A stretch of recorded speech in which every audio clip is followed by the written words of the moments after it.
Kings and Queens is the 23rd episode of the 4th series, based on the story of the same name from the Railway series book, Gordon the Big Engine. This was the story from Gordon the Big Engine that was never adapted for the 1st series, and they decided to adapt it for the 4th series. But did they do a good job bringing the story to life years later? Let's have a look. Thomas and Gordon, who are both in disgrace following their recent accidents, are puffing home together after having formed an alliance. They arrive back at the sheds to discover decorations are being put up. Thomas wonders what is happening, and Percy tells him to stay quiet because they are about to find out. Right on cue, the Fat Controller tells the engines that the Queen is coming to visit Sodor.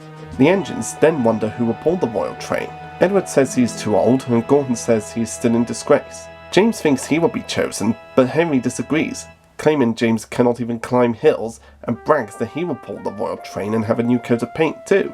The next day, rain is pouring, and Henry's driver and fireman cover up the cab for shelter from the rain at Knapford. A painter is on a ladder above the line, and when Henry lets off steam, the painter loses his balance and he and his paint pot fall onto Henry, much to both Henry's shock and the painter's fury. The Fat Controller decides that Henry's unexpected appearance will not be appropriate for the royal train and that he must make other arrangements, much to Henry's disappointment. Later, Thomas and Gordon are waiting for the Fat Controller, who can see both engines as sorry for their wrongdoings and deserve a treat. He tells the two engines that Thomas will look after the coaches, Edward will go in front to clear the line, and Gordon will pull the royal train. The great day arrives and the engines are busy bringing in people from all over the island to see the Queen. Edward soon steams in and announces that the Queen has arrived. Gordon then pulls into the station with the Queen and her train sporting white buffers and carrying the royal arms. The Fat Controller stands to attention and welcomes the Queen. She thanks him for a splendid ride and asks to see the engines. Ironically, when Percy whistles and Toby rings his bell to cheer for the Queen, Henry and James initially shush them angrily out of respect for the Queen, but Toby and Percy are too excited to care, thus they ignore them by carrying on their cheering, after which the other engines join in.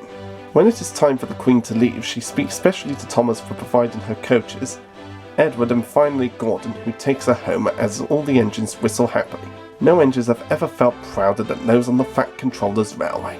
Despite this episode's placement in the 4th series, it's meant to be a direct continuation of the 1st series episode Down the Mine, but that's impossible since Duck and the Scottish Twins make a cameo appearance in this episode, and they weren't introduced to this series until the 2nd series, which makes this a continuity error. But despite that continuity error, I think they did a really good job adapting this story years later. It shows most of the engines coming together for a big celebration, that being the Queen's arrival, and it's the first time we get to see Queen Elizabeth II herself in the TV series. The second and last time would be in the special Thomas and the Royal Engine. And I love the royal theme that Michael Donnell and Jr. Campbell composed for this episode. It really does suit the royal family to a treat.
For a tune that was made for only one episode, the two really did go all out with it, and I applaud them for it.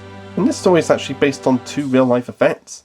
One where a station painter fell at Preston in 1906, and the other where Queen Elizabeth II arrived on a train at Narindod, Wales in 1952, the year she took the throne, and is very reminiscent of the scenes of Sodor the following year, after her coronation in 1953. It's another great example of Robert Audrey taking inspiration from real-life events, and I find it really bittersweet that he based an event off of something that actually happened with Elizabeth II. Great way to put our late Queen into the Railway series, as well as the TV series. It's also quite a funny episode as well. My favourite funny moment from this episode is when Henry gets paint spilled all over him after he causes a painter to fall off his ladder. That is comedy gold right there. Just such a hilarious moment how they pulled off the model falling over and landed on Henry.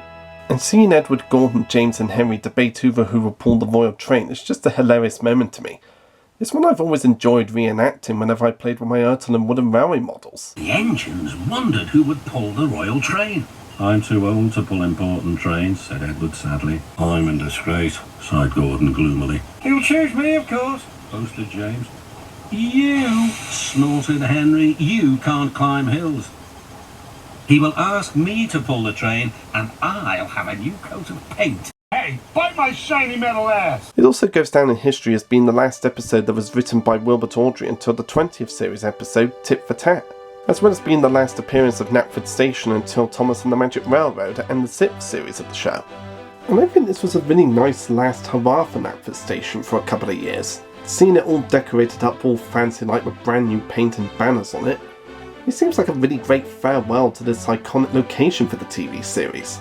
Of course, we all know this wouldn't be the final time we'd ever see Knapford Station in the classic series, but it was still a lovely farewell to it since we wouldn't see it for a few years. Great job guys, great job.